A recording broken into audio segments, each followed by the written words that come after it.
மக்களை இந்த வீடியோவில் நான் கொண்டு வர விஷயத்த முதல்ல லாஜிக்கலாக எத்திக்கலாக யோசிச்சு பாருங்களேன். முன்ஜாமீன் விஷயம் அப்படிங்கிற செய்தி வரும்போது நடிகை கஸ்தூரி அவர்கள் விஷயத்தில் சரமாரியான கேள்விகளை கேட்ட நீதிபதி நம்ம கூட சைடில் கூட ஒரு வீடியோ போட்டிருந்தோம். முன்ஜாமீனை ரத்து பண்ணி தீர்ப்பு கொடுத்தாங்க. இன்றைக்கி பார்த்தீங்கன்னா கஸ்தூரி அவர்களுக்கு மனிதாபிமான அடிப்படையில் ஜாமீன் கிடச்சிருக்கு. அரசு தரப்பு கஸ்தூரி அவர்களுக்கு நேரடி ஆதரவு தெரிவிச்சிருக்காங்க ஜாமீன் கொடுக்கறதுக்கு. ஆனால் முன்ஜாமீன் விஷயத்தில் பார்த்தீங்கன்னா கொடுக்கக்கூடாது, ரொம்ப தப்பு அப்படிங்கிற மாதிரி எதிர்த்தரப்பு வாதங்களை பெரிய லெவலில் முன் வச்சாங்க. திருப்பதி கோவிலில் ஆரம்பித்து ஏகப்பட்ட தரவுகளை எடுத்துகிட்டு வந்து கஸ்தூரி அவர்களுக்கு முன்ஜாமீன் கொடுக்கக்கூடாதுன்னு சொல்லி வாதாடினாங்க. ஆனால் ஜாமீன் மனுக்கு அமைதியாக இருந்துட்டாங்க. இன்னொன்று பக்கம் பார்த்தீங்கன்னா நீதிபதி சுவாமிநாதன் இருக்கார்ல, சவுக்கு சங்கரை கூட முதல்ல தூக்கி ஜெயிலில் வச்சார்ல. அதுக்கப்புறம் சவுக்கு சங்கரோட குண்டா சட்டம் வரும்போது பார்த்தீங்கன்னா பெரிய லெவலில் பார்த்தீங்கன்னா இவர் தான் குண்டாசம் முதல்ல ரத்து பண்ணார். அதுக்கப்புறம் இது மேல்முறையீடு போணுச்சு. ஸோ சுவாமிநாதன் இருக்காங்கல்ல, அவங்களோட ஒய்ஃபு பார்த்தீங்கன்னா நீதிமன்றத்துக்கு ஒரு கடிதம் எழுதியிருக்காங்க. அவங்களோட கடிதமும் இந்த வழக்கில் கன்சிடர் பண்ணப்பட்டிருக்கு. ஸோ அவங்களோட கடிதமும் இதில் ஒரு மேஜராக ஒரு ரோல் பண்ணியிருக்கு நம்ம சொல்லலாம். ஸோ கஸ்தூரி அவர்களுக்கு ஜாமீன் எப்படி கிடச்சிச்சு ரொம்ப தெளிவாக ஆழமாக இந்த ஒரு பதிவில் பார்க்கலாம். உற்சாக வணக்கங்கள், வாங்க பதிவுக்குள்ளே போகலாம்.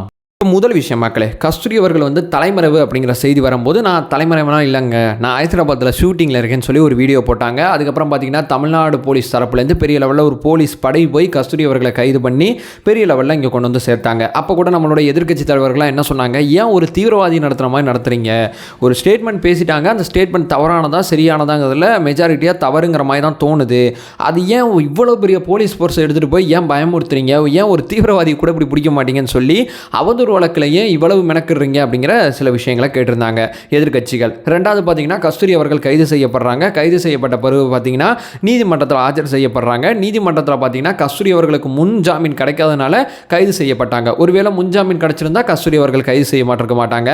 முன்ஜாமீன் வழக்கை நீதிபதி ஆனந்த் வெங்கடேசன் விசாரிச்சாங்க. சரமாரி கேள்வி கேட்டாங்க. இது எப்படி ஏற்றுக்க முடியும், இது எப்படி கரெக்டான ஸ்டேட்மெண்ட்டாக இருக்கும், மன்னிப்பு கேட்டிங்கன்னா அந்த மன்னிப்பு மீண்டும் மீண்டும் நீங்கள் பேசுனதை நியாயப்படுத்துகிற மாதிரி இருக்கே அப்படிங்கிற மாதிரி பல்வேறு விதமான சரமாரி பல விஷயங்களை கேட்டாங்க. தனியாக நம்ம கூட செப்பரேட்டாக ஒரு வீடியோவை போட்டோம் அந்த விஷயத்தை பற்றி. ஸோ அடுத்ததாக பார்த்தீங்கன்னா கஸ்தூரி அவர்களோட ஜாமீன் வழக்கு விசாரணையானது ரத்து செய்யப்பட்டப்போ ஜாமீன் இல்லாமல் போனதுனால நீதிமன்ற காவல் அப்படிங்கிறது கஸ்தூரி அவர்களுக்கு கிடைக்குது. நவம்பர் 29 வரைக்கும் நீதிமன்ற காவலில் இருப்பாங்க. புழல் சிறையில் அடைக்கப்பட்டாங்க அப்படிங்கிறது ஒரு பக்கம் வருத்தத்தை கொடுத்தாலும் இன்னொன்று பக்கம் இவங்க திருந்தணும் அப்படிங்கிற விஷயத்தில் நம்ம ஏற்றுக்க வேண்டிய அவசியம் இருக்குது. ஸோ அதுக்கு நடுவில் பார்த்திங்கன்னா கஸ்தூரி அவர்கள் ஜாமீன் கேட்டு ஒரு மனுவை நீதிமன்றத்தில் போடுறாங்க. அந்த வழக்கு உடனடியாக பட்டியலிடப்படுது, அந்த வழக்கு உடனடியாக விசாரிக்கப்படுது. இன்னொன்று பார்த்திங்கன்னா இந்த வழக்கில் பார்த்திங்கன்னா பெரிய லெவலில் பார்த்திங்கன்னா சக்ஷம் அப்படிங்கிற ஒரு அமைப்பு ஒன்று இருக்குது. இது மாற்றுத்திறனாளி குழந்தைகளை கவனிச்சிக்கக்கூடிய ஒரு அமைப்பு, ஒரு மாற்றுத்திறனாளி சார்ந்த மிக முக்கியமான அமைப்புன்னு சொல்லலாம். இதோட அகில இந்திய துணைத் தலைவராக காமாட்சி அப்படிங்கிற ஒருத்தங்க இருக்காங்க. இந்த காமாட்சி யாருன்னு சொல்லி கேட்டிங்கன்னா நான் முன்னாடி வீடியோ ஆரம்பத்தில் சொன்னேன்ல, ஜிஆர் சுவாமிநாதன் இருக்கார்ல, அவரோட மனைவி தான் காமாட்சி. ஸோ காமாட்சி அவர்கள் ஒரு ஸ்டேட்மெண்ட்டை நீதிமன்றத்துக்கு எழுதுகிறாங்க.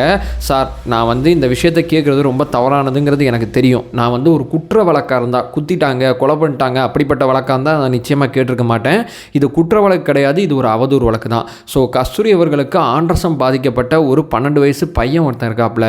ஸோ அவங்கள முழுக்க அவங்க தான் பார்த்துக்கணும். ஸோ மாற்றுத்திறனாளி குழந்தைகள் வச்சுக்கவங்களோட வாழ்க்கை தினசரி போராட்டமாக தான் இருக்கும். ஏன்னா நான் ஆல்ரெடி ஒரு மாற்றுத்திறனாளி குழந்தைகளை பராமரிச்சுக்கிட்டு இருக்கேன். அந்த வலியும் வேதனையும் எனக்கு தெரியும். அவங்களோட ஒவ்வொரு நாளுமே சவால் நிறைஞ்ச நாளாக தான் இருக்கும். ஸோ குழந்தை அப்படிங்கிற ஒன்றை கன்சிடர் பண்ணி கஸ்தூரி அவர்கள் பேசுனதெல்லாம் நான் இங்கே எழுதி விரும்பலை, அது சரி தவறுன்னு சொல்லி விவாதிக்க விரும்பலை. பட் இருந்தாலும் கஸ்தூரி அவர்களோட குழந்தையை கன்சிடர் பண்ணி தாயோட அரவணைப்பு அந்த குழந்தைக்கு தேவை அப்படிங்கிற அந்த ஒரு ஸ்டேட்மெண்ட்னால கஸ்தூரி அவர்களுக்கு ஜாமீன் கிடச்சா நல்லாயிருக்கும் அப்படின்னு சொல்லி என்னுடைய அமைப்பின் சார்பாக நான் கடிதம் எழுதினேன். காமாட்சி அப்படிங்கிற இண்டிவிஜுவல் கடிதம் எழுதலை, அந்த அமைப்போட துணைத் தலைவர் அப்படிங்கிற முறையில் கடிதம் எழுதுகிறாங்க நீதிமன்றத்தில். ஸோ நீதிமன்றத்தில் இந்த வழக்கு விசாரணைக்கு வருது. அரசு தரப்பு எதிர்க்கவே இல்லை, போலீஸ் தரப்பு அமைதியாக இருந்துட்டாங்க. ஸோ நீதிமன்றம் பார்க்குறாங்க, நீதிபதி பார்க்குறாங்க, எதிர்ப்பு அப்படிங்கிறது இல்லவே இல்லை. ஸோ ஆதரவு அப்படிங்கிற மனநிலையில் இருக்கிறவங்க என்ன கேட்குறாங்கன்னா, எனக்கு கொஞ்சம் ஜாமீன் கொடுங்க, என்னோட பையன் பாவம் அப்படிங்கிற ஒரு ஸ்டேட்மெண்ட்டை சொல்கிறதுனால ஜாமீன் கொடுத்தாங்க. அந்த ஜாமீனும் நிபந்தனை ஜாமீனாக இருக்குது. காலைல 10:30 மணிக்கு பார்த்தீங்கன்னா சென்னையில் இருக்கக்கூடிய எழும்பூர் காவல் நிலையத்தில் பார்த்தீங்கன்னா தினசரி கையெழுத்து போடணும் அப்படிங்கிற நிபந்தனை விதிக்கப்பட்டிருக்கு. இந்த நிபந்தனை அடுத்த உத்தரவு வர்ற வரைக்கும் நீங்கள் கையெழுத்து போடுங்க அப்படிங்கிற ஒரு விஷயத்த சொல்லியிருக்காங்க. ஏன்னா ஜாமீன் தானே கொடுத்துருக்காங்க, ஆல்ரெடி தலைமறைவு அப்படிங்கிற மாதிரி செய்திகள் வரும்போது ஸோ இவங்க எங்கேயும் போயிடக்கூடாது, தினசரி நீதிமன்ற கண் பார்வையில் தான் இருக்காங்க அப்படிங்கிறதுனால தான் இந்த நிபந்தனை ஜாமீன் விதிச்சிருக்காங்க. ஸோ கஸ்தூரி அவர்களுக்கு முன்ஜாமீன் விஷயத்தில் பார்த்தீங்கன்னா சரமாரியாக கேள்வி கேட்டாங்க, அரசு தரப்பு மிக கடுமையாக ஃபைட் பண்ணாங்க. ஜாமீன் விஷயத்தில் அமைதியாயிட்டாங்க. ஜாமீனுக்கும் முன்ஜாமீனுக்கும் நடுவில் ஒரு வாரம் தான் கேப் இருக்கும், பெரிய கேப்லாம் எதுவும் கிடையாது. ஏன் இங்கே அரசு தரப்பு அமைதியாயிட்டாங்க அப்படிங்கிறது கவனிக்க வேண்டியதாக இருக்குது. இங்கே எல்லாருமே இன்னொரு வாதத்தை, அந்த வாதம் லாஜிக்கலாக இருந்தாலும் ஒரு வாதத்தை முன் வச்சாங்க. சரிப்பா, ஆண்ட்ரஸம் பாதிக்கப்பட்ட குழந்தை இருக்குது தான் நான் ஒத்துக்கிறேன், அப்போ எப்படி பிக் பாஸ் ஷோவில் மட்டும் கலந்துக்கிட்டாங்க, அப்போ அந்த குழந்தையை யார் பார்த்துக்கிட்டா, அப்போ அந்த குழந்தை எந்த அரவணைப்பில் இருந்தாங்க? பிக் பாஸ் 3வது சீசனில் பார்த்தீங்கன்னா இவங்க வந்து ஒரு வைல்ட் கார்டு என்ட்ரியாக அந்த சீசனில் கலந்துக்கிட்டாங்க. ஆரம்பத்திலேருந்து கலந்துக்கல, நடுவில் உள்ளே போயிட்டு அதில் கலந்துக்கிட்டாங்க. அப்போ அந்த குழந்தை யாரோட பராமரிப்பில் இருந்துச்சு? ஸோ இந்த ஒரு வாரத்துக்குள்ளே என்ன நடந்துச்சு? ஸோ நீதிமன்ற காவல் அப்படிங்கிற விஷயம் வந்த பிறகு கஸ்தூரி அவர்கள் விஷயத்தில் என்ன நடந்துச்சு அப்படிங்கிற பல்வேறு விதமான கேள்வியை திமுகவுக்கு எதிராக கேட்டுக்கிட்டு இருக்காங்க. ஏன்னா கஸ்தூரி அவர்கள் திமுக ரெண்டையும் ஒரே பாயிண்ட் ஆஃப் வியூவில் நம்ம வைக்கலாம். கஸ்தூரி அவர்கள் ஒரு முன்னணி நடிகை அப்படிங்கிற ரேஞ்சில் இருந்ததுலேருந்து படிப்படியாக பார்த்தீங்கன்னா அரசியல் பேச ஆரம்பித்தாங்க. எந்த கட்சியிலையும் பயணிக்கலை. ஏன் அரசியலுக்கு வர வேண்டியதானே அப்படிங்கிற கேள்வி அவங்கள்ட்ட கேட்கும்போது பணம் வேணும், ரெண்டாவது பார்த்தீங்கன்னா பல்வேறு விதமான விஷயங்களை சமாளிக்கிற திறமை வேணும், ஒரு அமைப்புக்குள்ளே போய் உட்காந்துக்கிட்டேன்னா எனக்கான சுதந்திரம் பாதிக்கப்படும் அப்படிங்கிற மாதிரி பல்வேறு விஷயங்களை சொல்லி நான் அரசியலுக்கு வரமாட்டேன்னு தெளிவுபடுத்துகிறாங்க. ஆனால் மக்கள் நீதி மையத்தை ஆதரித்தாங்க, அதிமுகவை ஆதரித்தாங்க, நாம் தமிழர் கட்சியை ஆதரித்தாங்க. இதில் மக்கள் நீதி மையத்தை பார்த்தீங்கன்னா 2019 பார்த்தீங்கன்னா சில பாராளுமன்ற வேட்பாளர் லிஸ்ட்டில் கூட இவங்க பேர் இருக்குன்னு சொன்னாங்க. 2021 வரைக்கும் மிக தீவிரமாக மக்கள் நீதி மையத்தை ஆதரித்தாங்க, நாம் தமிழர் கட்சியை ஆதரித்தாங்க. பட் இவங்க ஒரு விஷயத்தில் ஆரம்பத்துலேருந்து இப்போ வரைக்கும் ரொம்ப ரொம்ப ரொம்ப ரொம்ப தெளிவாக இருப்பாங்க. திமுக எதிர்ப்பு அப்படிங்கிறது அண்ணாமலை அவர்கள் சொல்கிற மாதிரி இவங்க ரத்தத்திலே ஊர்னது. எங்கே இருந்து யார் ஆதரித்தாலும் சரி ஆதரவு மனநிலை மாறிக்கிட்டே இருக்குமே தவிர எதிர்ப்பு மனநிலை அப்படிங்கிறது திமுக எதிர்ப்பு அப்படிங்கிறதுல ரொம்ப தீவிரமாக இருப்பாங்க. பட் இந்த ஒரு வாரம் கேப்புக்குள்ளே இந்த விஷயத்தில் என்ன நடந்தது அப்படிங்கிறது தான் $1 மில்லியன் கேள்வியாக இருக்குது. அரசு தரப்பு நினச்சா ஒருத்தங்களை இவ்வளோ தூரம் பயமுறுத்தி தனிப்படை அமைச்சு தேடி கண்டுபிடிச்சி ஒளிஞ்சிருக்கிறவங்கள போய் தேடி கண்டுபிடிச்சி, அதை கூட சொல்லக்கூடாது, வந்து அவங்க வந்து ஷூட்டிங்கில் தான் இருந்தாங்க, அதை கன்சிடர் பண்ணி அவங்கள தூக்கிட்டு வந்து ஒரு பயத்தை காமிக்க முடியும். ஒரு அரசு தரப்பு நினச்சா ஜாமீன் ஓகே போ அப்படின்னும் சொல்ல முடியும். ரெண்டுமே ஒரு அரசு தரப்பால் பண்ண முடியும் அப்படிங்கிறது கஸ்தூரி அவர்கள் விஷயத்தில் ரொம்ப தெளிவாக தெரியுது.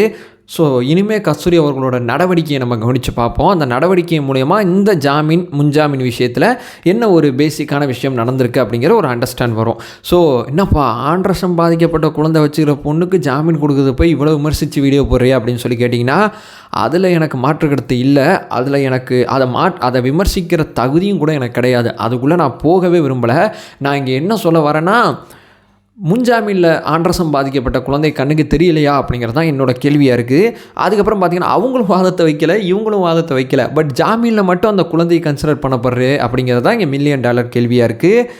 அதை சொல்லிட்டு இந்த வீடியோ எண்ட் பண்ணிக்கிறேன். இந்த வீடியோ புரிஞ்சவங்களுக்கு ரொம்ப தெளிவாக புரிஞ்சிருக்கும்.